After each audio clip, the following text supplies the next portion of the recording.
Bom dia, meus amigos, minhas amigas, que a paz do Cristo esteja em nossos corações, que ofereçamos a Ele um coração aberto, a fim de acolhermos aí a Sua presença e o Seu amor, que é a fonte da própria vida, né? Como Ele mesmo nos diz, é Ele essa videira verdadeira e longe dessas raízes, como ramos que somos, haveremos de secar. Mas unidos a essas raízes, à seiva divina do amor do Cristo, haveremos de frutificar.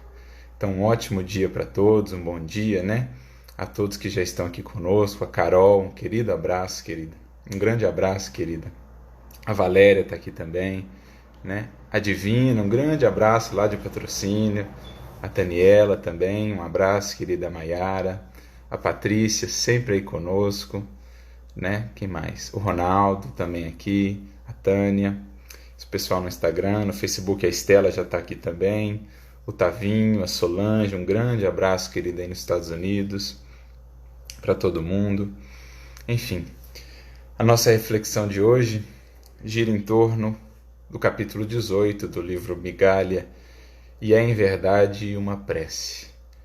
É imprescindível aprendamos em tudo agradecer ao Senhor, né? Aprendamos em tudo louvar o Senhor, louvar a Deus. E é essa ideia que Emmanuel hoje vai nos trazer, relembrando o próprio apóstolo Paulo, quando nos dizia: regozijai-vos sempre no Senhor.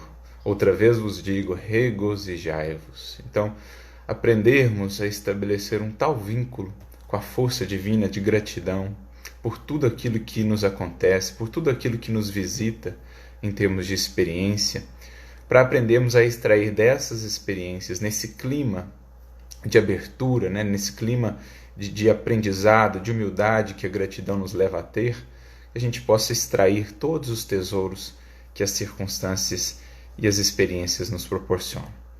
Por isso o título é Ato de Louvor, lá no capítulo 18, e Emmanuel então vai enumerando o quanto nós temos a agradecer. E ele diz: pela bênção de trabalhar. Então, trabalho como a bênção da transformação, a bênção transformadora, operando, trabalhando, investindo a nossa mente, o nosso coração, as nossas potências naquilo que edifica, naquilo que eleva, estamos também nos elevando. Colocar em movimento as forças e as potências da alma. Isso é o trabalho e por isso é uma bênção que nos renova, uma bênção que nos transforma. Quem foge ao trabalho, quem foge às ocupações úteis, como nos dizem os Espíritos, estaciona e foge então à dinâmica da vida, que é a da própria renovação constante. Pelo dom de servir. Então, servir é um dom, servir é uma bênção, né? Servir, ao contrário do que muitos corações pensam, entendendo o servir como rebaixar-se, humilhar-se, o maior espírito que já pisou a terra elegeu como maior patrimônio, maior tesouro que ele possuía, a possibilidade de servir. E em todos os momentos assim o fez, inaugurando um novo modo de entender a vida, em que o maior é o que se faz menor e servo de todos. Pela fé que nos guarda. Então, a fé como proteção. Paulo mesmo vai falar do escudo da fé. É proteção para o espírito, aquele que se ancora nessa certeza, nessa confiança e mais do que isso, na fidelidade do dever bem cumprido. Essa é a ideia de fé. Esse que tem a consciência tranquila tem a maior proteção de todas, contra quaisquer influências perniciosas, sejam no mundo, sejam de espíritos desencarnados. Aquele que se ancora na fé, na consciência tranquila, no dever bem cumprido, tem a maior proteção possível nos caminhos do mundo. Pela crise que nos instrui, o momento que vivemos é uma crise que nos instrui individualmente, coletivamente, e se bem soubermos acolhê-la, aproveitar a experiência para crescer, sairemos dela mais fortes, mais maduros, melhores. Pelo erro que nos descobre, ou seja, pelo erro, pela fragilidade, pelo tropeço, que mostra-nos os pontos que ainda estão frágeis, os pontos que precisam ser melhorados. não o erro que nos deve levar à culpa e à estagnação excessiva, né? A prisão ali na autopunição, na autocomiseração, não, mas o erro que, uma vez vivido já no clima do acerto, daqueles que querem reerguer-se, acertar, recompor, recomeçar, esse erro se converte então em alavanca de ascensão, porque nos ajuda a entender melhor os pontos que precisamos dar mais atenção. Pela dor que nos corrige, a dor como esse alerta divino que nos mostra caminhos equivocados, que nos mostra o afastamento da lei de harmonia e da lei de equilíbrio e que nos convida, portanto, a reajustar rumos. Dor que nos faz cair em nós mesmos, como na bonita parábola do filho pródigo, ajudando-nos a enxergar aqueles pontos, aquelas posturas, aquelas condutas em nós que não têm contribuído para a nossa harmonia e para o nosso equilíbrio, que, portanto, nos faz reajustar caminhos, voltar ao caminho do meio. A dor que muitas vezes é remédio, no sentido de que nos faz remediar, né? Voltar ao meio, voltar ao equilíbrio. Pela esperança que nos alenta, já dizia Alcione, a esperança é invencível. Aquele que tem suficiente provisão da esperança no coração tem combustível para vencer todo o percurso, todo o trecho do caminho, por mais difícil que ele se apresente. Porque a esperança é, de fato, essa nutrição da alma, é esse consolo da alma, é a luz do luar, como nos diz Emmanuel, que nos permite caminhar mesmo em meio às maiores sombras. Pela coragem que nos fortalece, coragem, né? O agir com o coração, o agir amoroso, que traz ao espírito força, que traz ao espírito firmeza para facear a vida, facear as dificuldades, sustentado na certeza do amparo do divino amor. O espírito que tem esse recurso consegue vencer toda dificuldade. A vida, em verdade, já nos dizia Guimarães Rosa, pede de nós a coragem de encará-la, a coragem de abraçá-la, para viver de fato e crescer com ela. Pela prova que nos define, ou seja, prova é aferição de valores. Prova é quando a gente vê de fato em que patamar estamos daqueles conhecimentos que recebemos, o quanto de fato já incorporamos de tudo que temos recebido do alto, em termos de revelações, em termos de conhecimentos espirituais. Então a prova ela nos define, a prova nos mostra tais quais somos. Se já passamos naquele aspecto, né? Se já consolidamos aquele valor, ou se ainda precisamos recapitular mais algumas vezes. Nesse sentido, há uma bonita mensagem de Emmanuel no livro Justiça Divina, capítulo 17, chamada Exames. Fica a sugestão, ele fala justamente disso, como que a experiência da prova, a experiência da dor, ela nos mostra quem de fato somos, em que patamar estamos, para que possamos repensar o que nos falta ainda para avançar. Pelo esforço de aceitar-nos, ou seja, a humildade, a coragem de nos conhecermos, aceitando-nos tais quais somos, sem alimentar, sem acalentar, cultivar as velhas imperfeições.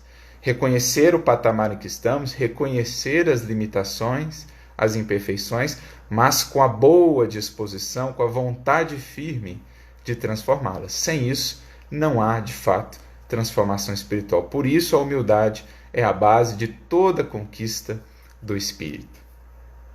Pelo anseio de elevação, ou seja, o ideal que nos motiva, os horizontes infinitos que nos atraem, são eles que nos fazem caminhar, né? A meta, o ideal está sempre lá no horizonte. Eu caminho um passo, ele caminha mais um passo. Eu caminho 2 passos, ele caminha mais 2 passos. Para que serve, então, o ideal, a meta, o horizonte? Justamente para nos incentivar a caminhar. E quando nos abrimos, né, quando o Evangelho nos abre esses horizontes infinitos, nunca nos faltarão ideais, metas, objetivos pelos quais avançar, caminhar e superar os obstáculos. Como dizia Viktor Frankl, né, o grande psicólogo, ele dizia que quem tem um porquê suporta quase qualquer como. Poderíamos dizer, suporta qualquer como. Quem tem os porquês maiores da vida, né, o porquê avançar, o porquê buscar, ele suporta, ele supera qualquer como que venha a encontrar. pelo benefício do sofrimento, ou seja, a experiência difícil naquilo que ela gera em nós, né? O benefício do arado para o solo é o benefício do sofrimento, muitas vezes, para o solo do nosso coração, muitas vezes impermeável, inacessível às sementes divinas de luz e de renovação. A tempestade que saneia o ambiente é muitas vezes aquilo que se opera em nós no momento difícil, no momento de tempestade. Há um clarear interno, há uma renovação interior que nos torna assim mais acessíveis à luz do sol, à bênção, ao sopro do alto. Pelo apoio dos amigos, Jesus elegeu no Evangelho o título de amizade como o maior dos títulos, junto ali ao título de irmãos, irmãos em fraternidade, mas a amizade como esse pão que nos sustenta a alma, como esse apoio sempre presente. Uma das maiores alegrias, nos diz Kardec, lia hoje mesmo ainda, na questão 938A de O Livro dos Espíritos, uma das maiores alegrias que nos é dado aqui na Terra é podermos encontrar corações que simpatizam com o nosso. Pela observação dos adversários, esses professores gratuitos, como nos diz Emmanuel, que a vida nos dá, que são mais enfáticos muitas vezes que os amigos, que nos falam coisas, nos trazem informações que os amigos, por vezes, pela amizade ali, não ousariam nos trazer ou destacar, mas os adversários muitas vezes contribuem nesse sentido e por isso são professores a quem devemos agradecer, que nos cabe valorizar, orando também por eles, para que um dia saibamos também transformar essa inimizade numa amizade e começando pela própria gratidão por aquilo que nos ensinam a enxergar em nós e que não víamos nem nossos amigos se dispunham a destacar. Por todo o bem que nos envias, se medirmos os recursos que recebemos, se medirmos o bem que nos visita a cada dia, como reclamar? Pelo simples ar que estamos a respirar gratuitamente, a bênção do sol, a bênção da chuva, a bênção do tempo, da família, dos amigos, enfim, tantos e tantos recursos, como não agradecer e louvar a Deus pelo quanto temos recebido? Por tudo que nos permite aprender, cada instante, cada luta, cada prova, cada lição, enfim, cada circunstância traz em si uma lição oculta. E por todos os encargos que nos dás a cumprir, ou seja, os pequenos deveres de cada dia, por meio dos quais crescemos, aprendemos, desenvolvemos, ser louvado, meu Deus. Então aqui é uma lista que ele já nos traz, uma lista já extensa, dos motivos pelos quais teríamos a agradecer. Poderíamos, e se fizermos esse esforço, cada um de nós em nosso coração, ampliá-la ainda mais, porque em verdade as bênçãos são infinitamente maiores do que as dores ou as dificuldades, e mesmo as dificuldades e as dores, sob um novo prisma, sob esse prisma da gratidão, do amor e da fé em Deus, haverão de se converter também em bênçãos. No fundo, tudo é bênção, e por isso, o apóstolo Paulo já nos dizia: em tudo dai graças, em tudo dai graças a Deus. Então, amigos, era essa a nossa reflexão de hoje, que possamos incorporar esse espírito de gratidão, esse espírito de confiança nesse imenso, nesse infinito amor que nos ampara, e assim estaremos construindo em nós um coração aberto, um solo fértil, para receber as sementes da vida e convertê-las em frutos, em frutificação. O nosso abraço aqui carinhoso a todos os amigos que estiveram conosco, O Pablo, querido amigo aqui conosco, a Fran também aí sempre com a gente, a Dionete, a Evelyn, quem mais? O Leandro, a Patrícia mais uma vez aqui conosco, a Enza aqui no Instagram, no Facebook também muita gente, a Tissa, a Silmara, o Rafael, a Lígia, querida amiga do NEP, a Angelita, um grande abraço, a Solange sempre aí conosco. Um ótimo dia para todos vocês, que Deus lhes abençoe e que possamos entender toda a dimensão desse ato de louvor, toda a grandeza dessa fala de Paulo que nos diz: em tudo, meus irmãos, aprendamos a dar graça, regozijemos sempre no Senhor. Que Ele nos abençoe, Um grande abraço a todos e até amanhã. Muita paz.